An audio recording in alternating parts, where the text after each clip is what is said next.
The Cape Crime Crisis Coalition says there's a strong need for a holistic, multi-sector approach to address the ongoing mass shootings on the Cape Flats, as several areas in Cape Town have seen a surge in gun violence and gang-related shootings recently.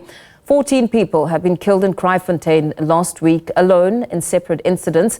This includes 3 people who were set alight in an apparent vigilante attack. The chairperson of the coalition says youth unemployment and moral decay contribute to the ongoing gun violence.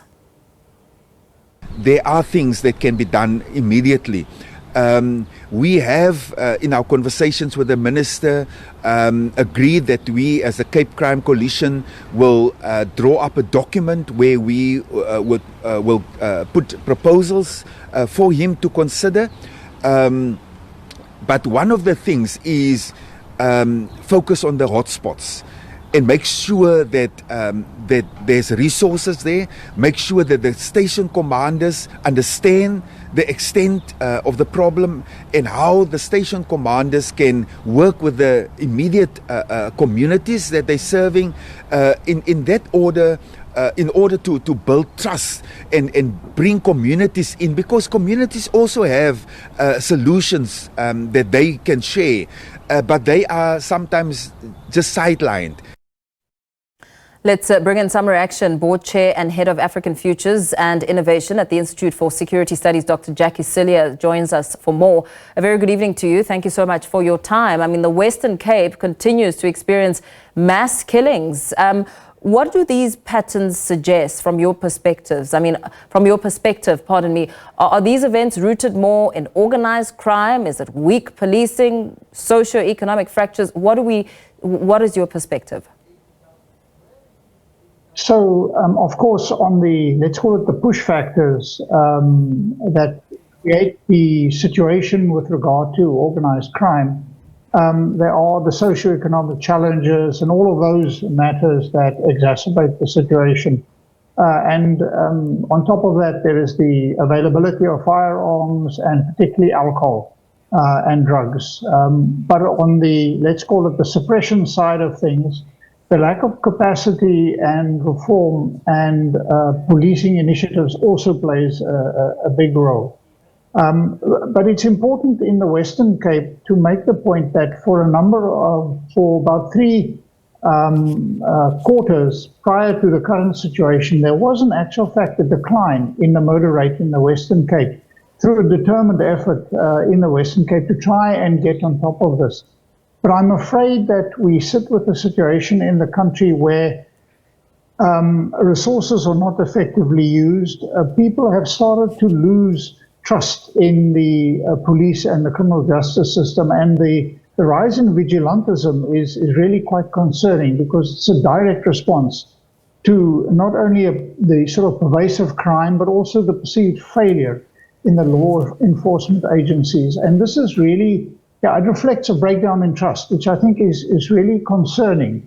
Getting on top of that is not something that the police only can respond to. It is a whole of society, a whole of government, a whole of civil society role.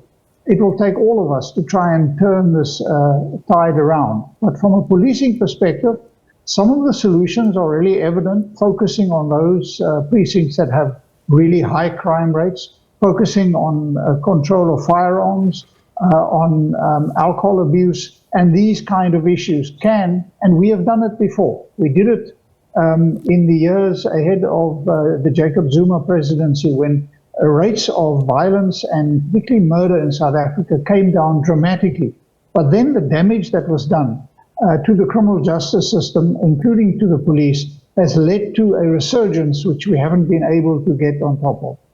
What was done right at the time to show those results? Because you know, the recurrence in itself speaks to capacity, as you make mention of. Yeah, so you know, it is an issue of focusing on where the high rates of crime are. Firstly, most crime is the result of organized criminals, syndicates.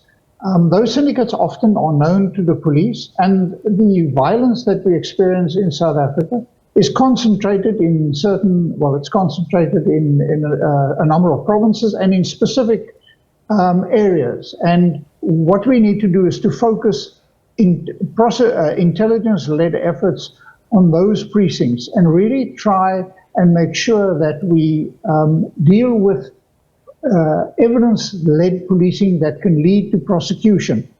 It's not only, the police can't resolve this, we have a problem across the criminal justice system. So the police apprehend somebody, but then I think that the conviction rate is now something like 13%.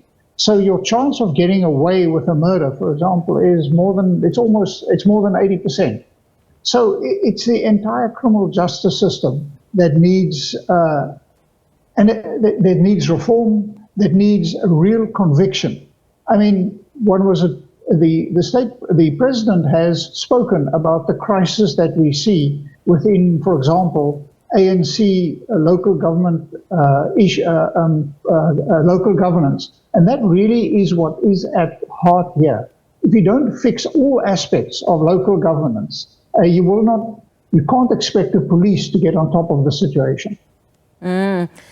As we reflect on the trends, I mean, altogether, mass killings, vigilantism, assassinations, would you say South Africa is now entering a more dangerous phase of normalized violence in just reflecting at the pace and the way that these crimes are committed?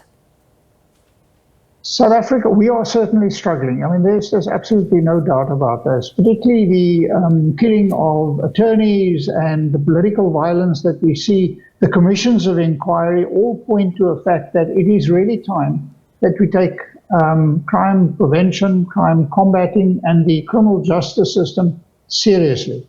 If we can't control the violence in the country, we will not be able to attract investment. We will not be able to grow the economy. So this is an absolute priority. And it all goes back to effective management.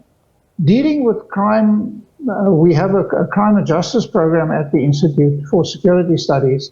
And we constantly say to one another, this is not rocket science. This is actually about good management. And it's the good management that is not happening.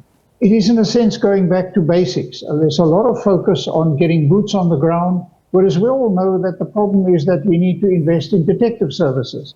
We need to fix the firearms control system.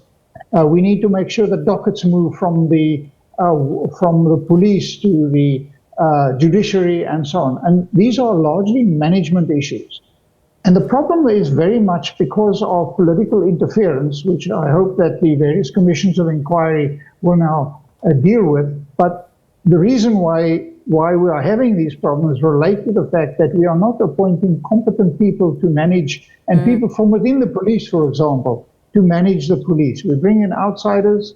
If we think about Jakkie Cilliers, who did immense damage to the police. Yeah. And then the constant political interference in the policing systems. And very lastly, very quickly, what is your take on the vigilante groups? I mean, about a few days ago, we saw controversial Cape Town vigilante group, the People Against Gangsterism and Drugs, taking to the streets. What is your take on those kind of groups now coming to the surface saying that they want to do something to stop the rise in crime? Well, it's a direct result of the perceived failure of law enforcement agencies, and it reflects a breakdown in trust between communities and the criminal justice system, because residents are now taking the law into their own hand. We cannot allow this. And the only way to fix this is, of course, for the police, for the criminal justice system, for all of us to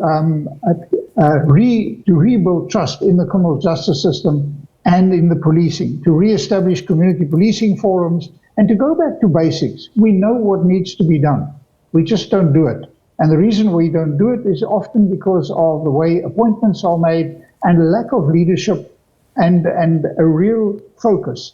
Always think about the way and how South Africa turned, for example, the revenue collection agency around in recent years after the Zuma state capture component. We can fix the police. We can get on top of crime and justice in South Africa, but it really takes political will. Yeah. Thank you so much for speaking to us this evening.